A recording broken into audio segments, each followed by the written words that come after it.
So today, we're diving into something millions of people do every single day, multiple times a day. The ritual of wudu. Now, you might think it's just about washing up, but it's so much more than that. It's a really profound act of spiritual preparation. It's like building a deliberate bridge between our physical world and the sacred. So let's explore how this simple act with water becomes something truly powerful.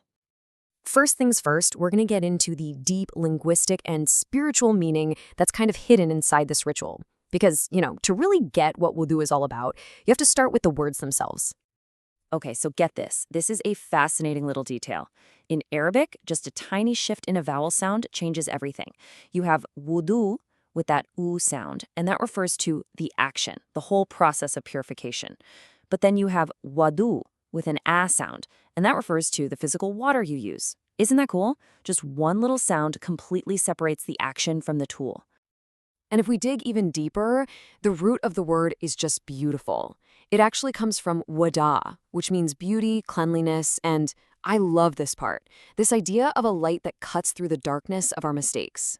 So from its very linguistic DNA, this ritual is about becoming spiritually bright and clean, not just physically washing your hands.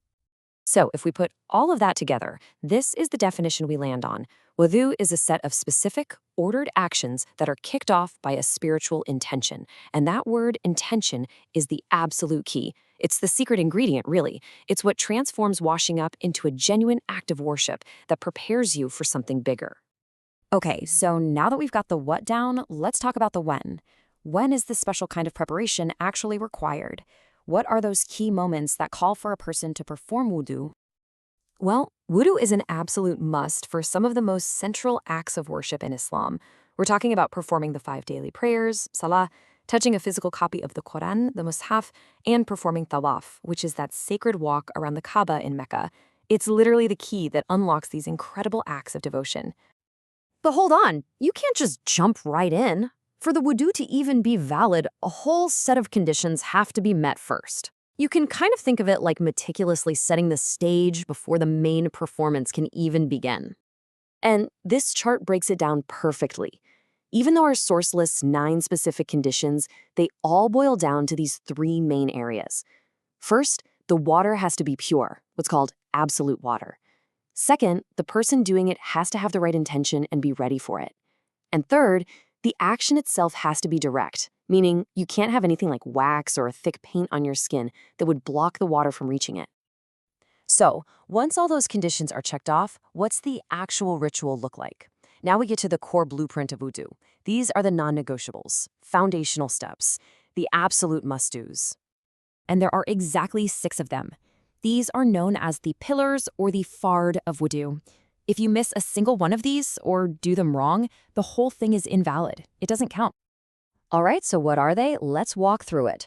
Number 1, intention. It starts in your heart right as you begin. Number 2, washing your entire face from where your hair naturally starts down to your chin. 3, washing both arms, and you have to include the elbows.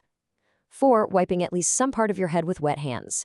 5, washing both feet, making sure to get the ankles too.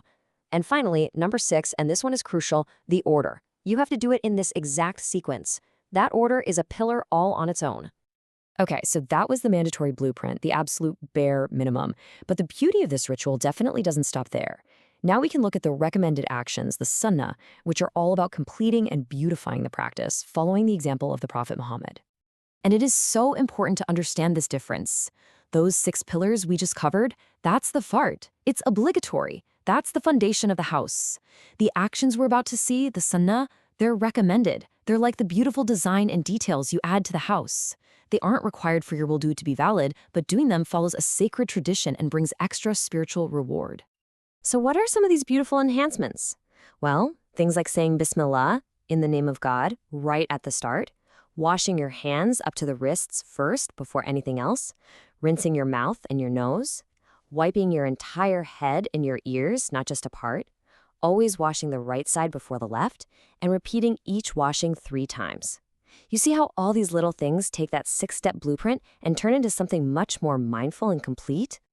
All right, so we've gone through the meaning, the conditions, the essential pillars, and the recommended add-ons. So now, let's just zoom out for a second and connect all these physical steps back to what this is really all about, The spiritual goal of wudu. This table just says it all, doesn't it? Look at the action column. It's identical. You're applying water to your limbs, but the purpose is worlds apart. One is just for physical hygiene, to get clean.